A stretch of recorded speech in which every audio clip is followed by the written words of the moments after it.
I fought with the left is beyond high school, especially in contact sports, you are risking not only the women in that ring, but you're also risking trans rights. Because the minute that a trans woman knocks out a biological female in a way that is significant, right, and does real damage, trans rights are going to be set back 50 Hold on, though. I want to be clear, Cenk. And I don't want that. I want to protect the trans community. Hold on. Can I just answer the question? You're saying, hold on. I just want a little clarification. Guys, in high school. You're saying an 18-year-old man should be able to punch an 18-year-old woman in the face. What's happening, everybody? Michael Knowles and Cenk Uygur recently joined Piers Morgan on his show Piers Morgan Uncensored. Michael Knowles and Cenk Uygur debated the topic of biological men competing in women's sports. Cenk Uygur argued that trans women, biological men, should be able to compete in women's sports within certain limits. As expected, Michael Knowles leveled Cenk Uygur's argument by stating facts, not feelings. Let's go. Tim Walz is a progressive, radical, left-wing guy. He is. Now, Michael Knowles, let me bring you in here. Is America radical left-wing, Piers? Let me bring in Michael. Is America radical left-wing? Because all of his policies poll over 70%. Well, let's see. Thank you for saying that America's radical left-wing. I appreciate it. Maybe you'll be right. Maybe you'll be right. I don't think you will. But I'm not saying that as someone who's a conservative. But Michael Knowles, you are a self-identifying conservative. Cenk doesn't think any of this stuff matters. None of the gender stuff matters. None of the ID stuff matters. None of the tampons in boys' dressing rooms matter. None of that matters, apparently. Well, Cenk challenges us to run a campaign on gender ideology in public schools. We already have done that, and it's been pretty successful. That was the Glenn Youngkin campaign that turned a purple and really pretty blue Commonwealth Virginia red. Ron DeSantis ran for re-election, in large part on that issue. He soared to a re-election victory. You mentioned, Piers, there's global outrage over the unfairness of transgenderism, even in the Olympics. So it's an important issue. The fact that Governor Walz not only put the tampons in the boys' bathroom in the public schools, but also came out and embraced the radical trans policies for little kids that is tearing families apart, that's putting kids on really dark paths that lead to higher rates of anxiety, depression, suicidality, all sorts of dark stuff, sterility, earlier death, the list goes on. That is not going to play very well in the middle of the country. Now, I think Cenk makes a good point in distinguishing between the left versus right debate and the establishment versus populist debate. The problem right now, though, is that the establishment is quite leftist. Don't forget, the people pushing abortion up until the moment of birth, the people pushing for transing the kids, the people pushing to totally open up the border, the people embracing the campus intifada going on campuses around the country, that's the establishment Democrat Party going all the way up to Joe Biden. And Kamala Harris is an establishment figure. Nobody's more establishment than Joe Biden. The guy's been in politics since 1972 at the national level. And Kamala Harris was brought in just to pinch hit for him because his brain has turned to applesauce. So she is playing both of these things right now, but she's playing both because the establishment is so left-wing. And she has raised a lot of money, and that's impressive. But she hasn't really done it because, as we've all observed, including Kevin, she hasn't really said anything since she became the nominee. She doesn't do press conferences. Hey, if you like watching videos like these, like, subscribe, and blah, blah, blah, blah, blah. Let's get back to the video. The one or two times she's spoken off the cuff, it hasn't gone very well. She's not really good on her feet. She hasn't articulated much of a policy vision until today, making an unforced error, picking this radical leftist lunatic out in Minnesota. So yes, she's made a lot of money because the Democrat establishment was keeping some money on the line when they were trying to push Joe Biden out. If she can stay in the basement of the White House until November, maybe she wins. But if she has to go out and defend these policies, it's not going to play in Pennsylvania. She came out on Jimmy Fallon's show, said she wants to end fracking forever, once and for all. That's not going to play well. She came out and said everybody needs to be woke. That is not going to play well in Michigan, in Arizona, in Nevada, in Wisconsin. So if she speaks, as I think eventually she's going to have to do, we're going to see whether Cenk or I are right. And the spoiler alert is, I am. Michael, I think you've got a more overarching solution to this. I do, actually. But before we even get to that, which I think was simple enough and it worked a quarter century ago, I have this question for Cenk, because it seems like we're getting so bogged down in the particulars. What exactly are this fighter's chromosomes, and what leagues are credible in ascertaining this question? But you just said, Cenk, that you would have no problem with your daughter engaging in a sport, even we're discussing a combat sport, with someone who has male biology. And what people find so disturbing about the Imani Caliph story, I think, is the notion that a man is punching a woman in the face. So if you say you have no problem with this, with men, people with the biology of a man, even fighting women, even playing sports with women, do you think there is any circumstance in which it's okay for a man to punch a woman in the face? Yeah, so I'm glad you're asking the question, because I said it, and let me be double down and clarify so that no one's confused about it. So my cutoff is high school.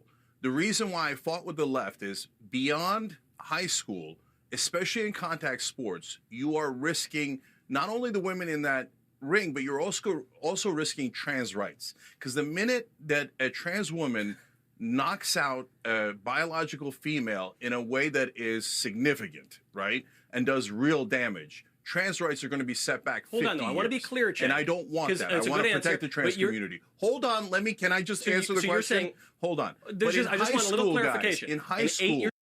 It's clear why I always say I can't take Cenk seriously, right? They just brought up a man hitting a woman in the face, and he said the cutoff should be high school because after that, they could get really hurt. Why couldn't a man punching a woman in the face get hurt in high school? What is he talking about?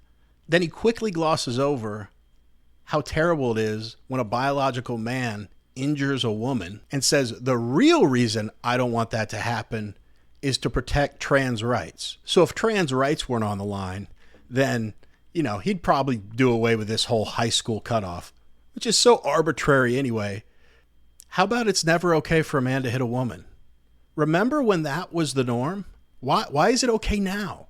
And isn't it funny that the side that is always called misogynistic are the ones who actually give a shit about women?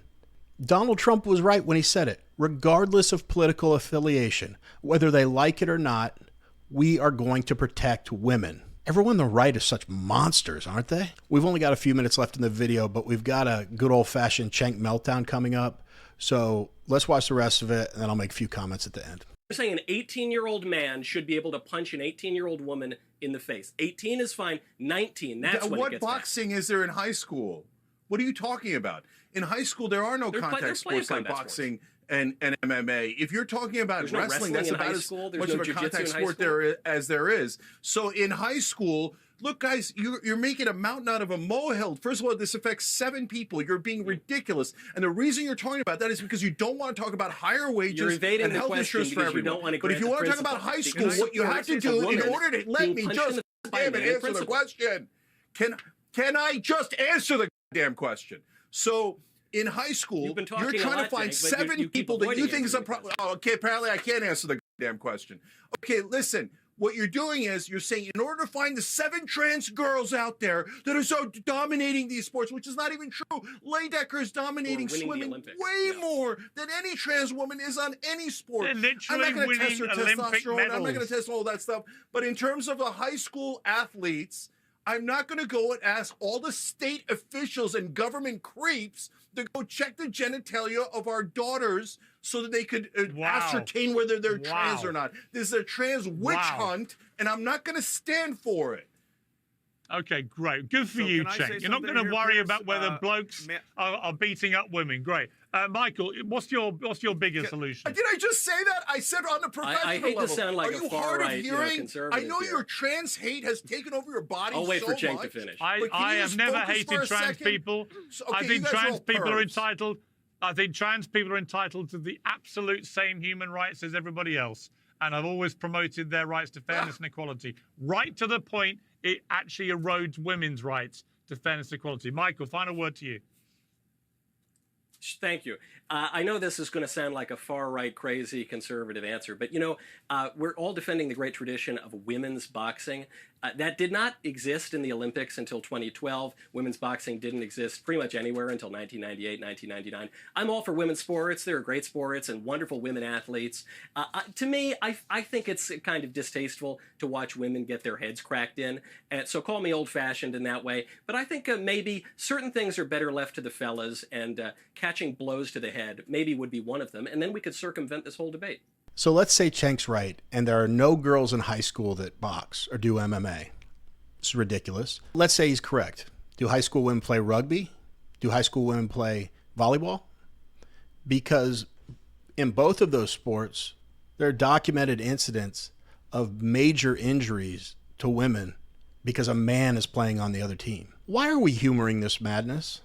I mean, I guess I'm grateful for it because I get to make fun of idiots like Cenk on YouTube, but as a society, you know things aren't going well when half the population can't tell if someone's a man or a woman. It might have been hard to hear through Cenk's blustering, but he said, "This only affects like 7 people." I don't do a good impression of him, nor do I want to, but he said, "It only affects like 7 people. You're just talk about this so you don't have to talk about universal health care and higher wages." Okay, absolutely nobody is doing that or dodging those issues, but just to satisfy you, Cenk, let's talk about universal health care and higher wages. I don't want universal health care, and I think the market should set the minimum wage. Is that good? Now let's get back to the clown show topic. Again, Cenk mentioned this only affects like 7 people. Anybody out there, again, I still don't know who his audience is. I don't have a clue. But if by chance you're a woman and you actually take this guy seriously or get news from him, can you imagine, by the way? But if you do you see how he just said this only affects 7 people? He dismissed every woman in this country. Didn't have a second thought about it. That's what he thinks of you. I mentioned in a recent video how the left, when they're backed into a corner in an argument, they have to throw out identity politics. It's like a get out of argument free card. So they bring up race, gender. Well, in Cenk's case here, it was transphobia. Do you hear when he's screaming? He has no more points to make. Not that he ever did. So he says, "I'm not going to let you go on a..." I can't do the impression, but he says, "I'm not going to let you go on a trans witch hunt and deal with your trans hate." It had the exact effect he wanted it to. It shut down the conversation. Then the onus is put on Piers Morgan to say, "I think trans people should all have rights up until the point it infringes on women's rights." By the way, I feel the same way. Don't indoctrinate or groom our kids. Let kids figure out their sexuality on their own. And biological men don't participate in women's sports. We're good. Other than that, everyone's a human being. I've got love for everyone. And we all have rights. We should all have the same rights. I don't think I'm being that unreasonable to have those couple of lines I don't want to cross, right? You let me know in the comments. Because this topic is so dumb, I'm going to end the video now. But if you disagree with any of my takes on the trans issue, please let me know in the comments. Even if you completely disagree and want to tell me I'm an asshole, that's fine. But I want to hear from you. Anyway, that's it for this video. If you like watching psychopaths lose their mind when they're losing an argument like Cenk just did, click on one of the 2 videos that just popped up on the screen. Otherwise, I really, really appreciate you being here. The end.